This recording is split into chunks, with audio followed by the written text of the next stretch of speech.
Hello દોસ્તો, જીકાસ portal પર dream college માટે અપ્લાય તો કરી નાખ્યું હશે, પણ હજી સુધી એડમિશન કેમ નથી મળતું એ વિચારતા વિચારતા જ ચા ઠંડી થઈ ગઈ હશે.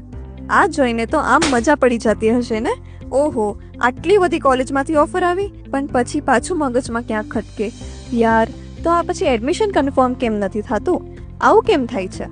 જુઓ દોસ્તો, વાત એકદમ સિમ્પલ છે. તમે 10 કોલેજ પસંદ કરો છો અને તમે એ બધા માટે ક્વોલિફાય પણ છો, તો પછી શું થાય? દરેક કોલેજ જે રાઉન્ડમાં તમને પ્રવેશ ઓફર કરે તેમાં તમારી માટે એક સીટ લોક કરી દે છે.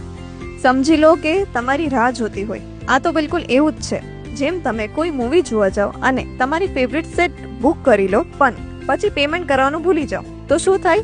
આ ટિકિટ બીજા કોઈને નથી મળતી, ભલે તમે ખરીદી ના હોય.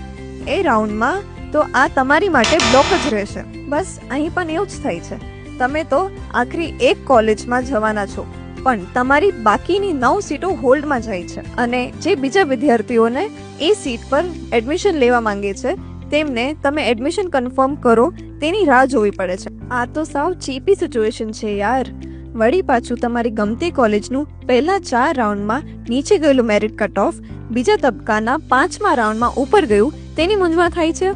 સિસ્ટમ ખોટી છે એવું લાગે છે ને? એવું નથી દોસ્તો.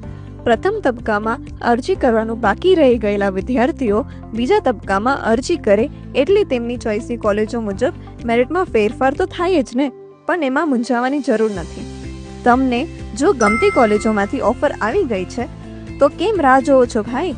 તુરંત જ જીકાસ પોર્ટલ ખોલો અને એડમિશન કન્ફર્મ કરો. એનાથી તમારું ભવિષ્ય થઈ જશે પાકું, અને બીજા લોકોને પણ મળશે એક નવી તક. અને હા, જો કોઈ દોસ્તને હજી કોઈ રાઉન્ડમાં ઓફર નથી મળી તો નિરાશ ન થશો.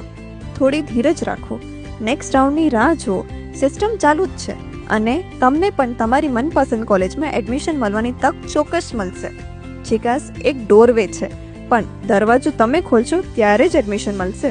તો ભાઈ, આપની રીત એકદમ સિમ્પલ છે. એક ઓફર પસંદ કરો, ફીસ ભરો, એડમિશન કન્ફર્મ કરો અને જીકાસને ગેમ ચેન્જર બનાવી નાખો. અરજી એક, વિકલ્પ અનેક.